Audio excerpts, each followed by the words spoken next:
Hey YouTube, welcome back to my channel. If it's your first time here, welcome. If you're a returning subscriber, thanks for coming back. Either way, please make sure you've hit the subscribe button and hit the little bell so that you're notified when I do post, because I don't actually post on a schedule right now, although I'm getting better. So let's get started. When I first started doing the research for today's video, my title, kind of what I put at the top of my page, where I get my idea from, was going to be the top 3 questions that you should ask when you're going to go to, specifically, nail school. Well, did that ever get out of hand? I've got 3 or 4 pages worth of stuff here. So anyway, I haven't even counted them yet. I probably will for the thumbnail. I might not. It might just be too many.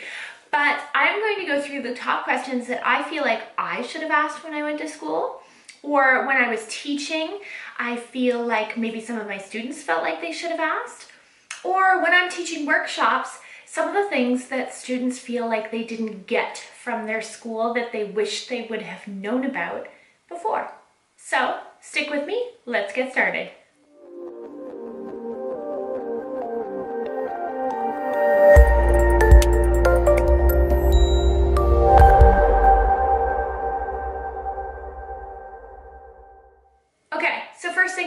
Do your research on the school you'd like to attend. Sometimes the closest, the cheapest, the quickest isn't the best. You need to make sure that you're getting the best bang for your buck.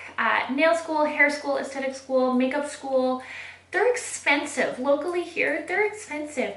You want to make sure that you're getting what you're paying for. If you're going to pay $10,000 and get a so-so course, or pay $14,000 and get a really good course, you want to be able to do that.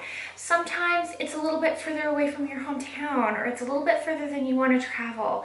Maybe you think you're better off to move to that area. Maybe that's going to take an extra year in order for you to be able to do.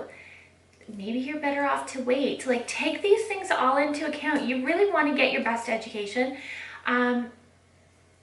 Because your education is all you have when you're done. You have to build on that. It's up to you then to work hard to build on that. And if you're not getting a really good base, then what are you going to do with the ho-hum information that you've gotten? Now, a little disclaimer on this video. I am in New Brunswick, Canada. We have certain laws and regulations here. We have the Cosmetology Association of New Brunswick. We have different things that need to be followed. Our schools have rules that need to be followed, as do the instructors within those schools. So things here are probably different than where you're watching from, and that's fine, but these are still questions, kind of an umbrella of questions that maybe might get your mind clicking when you do decide you want to go to school. So let's carry on. Okay, so asking questions, be specific. Do you think that you'd really prefer to learn gel? Make sure that they're focusing on that. Maybe their course doesn't focus on it. Maybe it focuses on acrylic. Again, do you want to learn acrylic? Locally here, not many, if any, of the schools focus on acrylic. If that's something you really want to learn, you need to make your own arrangements. So are you going to travel a little bit further to a school that does focus on acrylic? Are you going to arrange to have a one-on-one done with a instructor afterwards to work on a little bit of acrylic? How are you going to do that? But make sure that you know what you're getting into. If you get there and you think you're going to spend half of your time on acrylic and you don't, you're disappointed, ask that. Make sure that you know. Okay, so the next thing. How much emphasis are they putting on nail art? Now, this is probably going to be a cause for discussion, and that's okay. I love discussion. But if the school that you want to go to for just, let's say, nails, I'm talking just nails here maybe, rather than, aesthetics, but if the nail course that you're looking at is all about the nail art, it's all about the pretty, they are going to teach you how to ombre, they're going to teach you how to 3D, they are going to teach you how to one-stroke flowers, they are going to teach you how to line and stripe and dot and carry on and all that stuff, that is wonderful. But you can learn that off of YouTube. That really sucks for our industry sometimes. That's a whole other video. But you can learn that off of YouTube. You can learn that you can learn that from your own brain. That stuff, if you're artsy, you can pump out no problem anyway.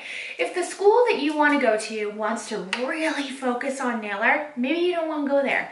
You need to learn when you have one-on-one time with that instructor, not one-on-one time, but when you have FaceTime with that instructor, you want to be learning how to make the good structured nail, the nail that lasts, the nail that when your clients come back for a 3-week fill, they're not missing any, they don't have any breaks because you have good structure. You also want to make sure that they're teaching you how to use an e-file or go through all of those things. You know, I do believe that we all should be doing nail art. That is wonderful. But maybe school is not where the focus needs to be on nail art. School is where you need to learn your structure. It's where you need to learn the perfect application. So just see about that. Make sure that there's a really good balance there. Okay, so asking successful nail artists in your town. Ask them where they went and ask them where they would go now. Where they did go and where they would suggest you go. Because it doesn't always mean that the school that they went to is now offering maybe the best course, but ask around.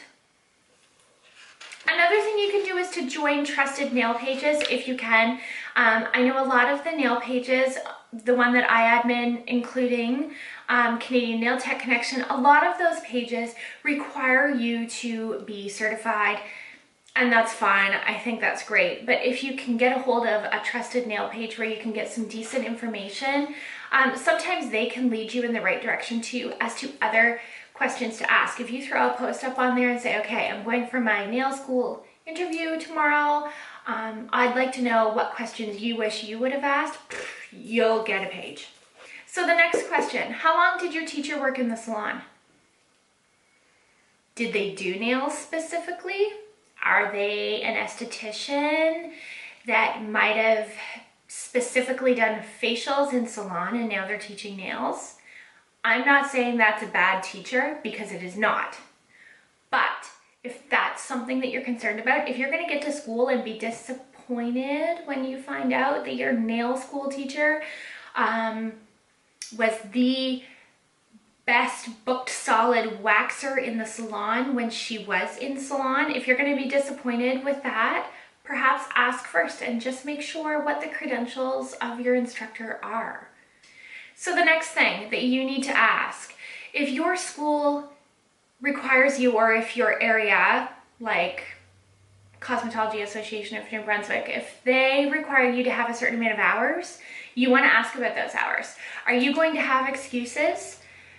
I hate to be harsh, but are you going to have excuses? Well, I don't sleep well, so I can't come to school every day, or I have a small child, and I'm not saying that any of these excuses are not good excuses, but are you going to have excuses, period?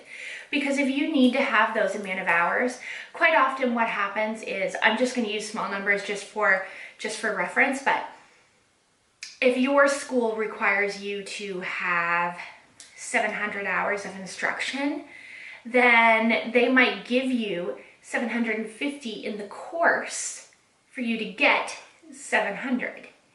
But if you're going to exceed missed hours, do you have to make those up? Do you have to pay to make those up? Do you have to pay an hourly fee? Because chances are you do if you're local to me. Is that hourly fee negotiable? There are all kinds of questions to ask there. If you think you're going to miss a ton of time, let's say you have to have some sort of surgery and you're going to be out for a week and you know about that, maybe this semester isn't the best one for you to start. So keep that into consideration. Do you have a designated instructor? So are you scooching into the nail part of an aesthetics class? Or are you specifically taking a nail course? That's another question to ask. You know, it's kind of like in grade school when they have a grade 1-2 split. Are you in a nail aesthetics split? If you are, if that's not okay with you, cool. Personally, I don't think it would be okay with me. I don't think I'd like that because I really like specific instructions. But if that's okay with you, cool. But it is a question to ask. Next question. What textbook is your school using? Is it a textbook that you can relate to easier? Is it their own textbook that they're photocopying? For some people that are very theoretical, maybe you need to know that. So that is a question to ask.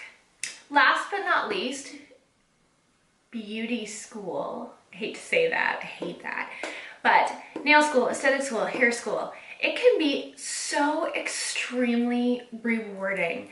So rewarding. Your career can be successful, you can help people, you can go on to rep for a company, you can go on to teach. You know, you don't only have to work in salon, you can do so much with your education. So it is so very rewarding to go to beauty school, but it is not for the faint of heart. If you are not ready to grind every day, if you are not ready to hustle, then you are not ready to go to beauty school. Keep that in mind. You have to work hard. This isn't all Instagram posts, unfortunately. So with that, I'm going to wrap up this video. I hope you'd enjoyed it. Please give me a comment down below with what you wish you would have asked, and give me a thumbs up if this has helped you any at all. Please share if you can share with any of your friends or colleagues. If you haven't subscribed yet, please do. It means a lot to my channel, and I hope you have a good week.